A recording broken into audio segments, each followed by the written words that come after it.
যেভাবে শিশুদের উপর নির্যাতন চালানো হচ্ছে সেটা কখনোই গ্রহণযোগ্য না। এটা সুস্পষ্টভাবে মানবাধিকার লঙ্ঘন। ফিলিস্তিনের জনগণের পাশে আছি।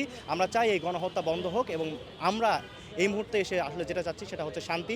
আসলে পৃথিবীর মানুষ শান্তি চায়, সো সেই বার্তাটাই আমরা আসলে দিতে যাচ্ছি।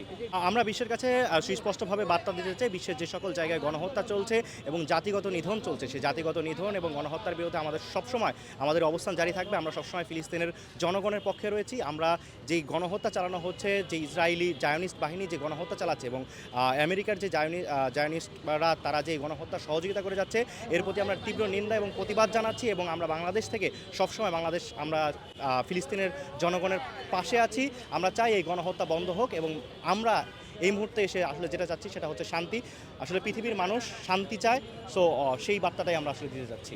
আমরা এটা নিন্দা এবং প্রতিবাদ জানাই। আপনারা সকলেই জানেন যে আমরা বিগত সময়গুলোতেই সবসময় আমরা এই 29শে নভেম্বর আন্তর্জাতিক ফিলিস্তিন সংহতি দিবসে আমরা ফিলিস্তিনের প্রতি সংহতি জানিয়ে থাকি, আমরা গণহত্যার নিন্দা জানিয়ে থাকি। এছাড়াও আমরা বিশ্ব মানবতার বা বিশ্ববাসীর কাছে এবং বিশ্ব নেতৃবৃন্দের কাছে আহ্বান জানাই যাতে করে এই গণহত্যা বন্ধ করা হয়। যেভাবে শিশুদের উপর নির্যাতন চালানো হচ্ছে সেটা কখনোই গ্রহণযোগ্য না। এটা সুস্পষ্টভাবে মানবাধিকার লঙ্ঘন এবং এটা সুস্পষ্টভাবে গণহত্যা, এবং এই গণহত্যা যারা করছে তাদের সর্বোচ্চ শাস্তি আমরা কিন্তু দাবি করছি।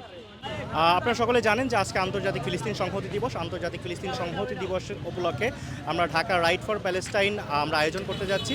আমরা স্পষ্ট ভাষায় বলতে চাই, from Dhaka to Gaza our solidarity rights on.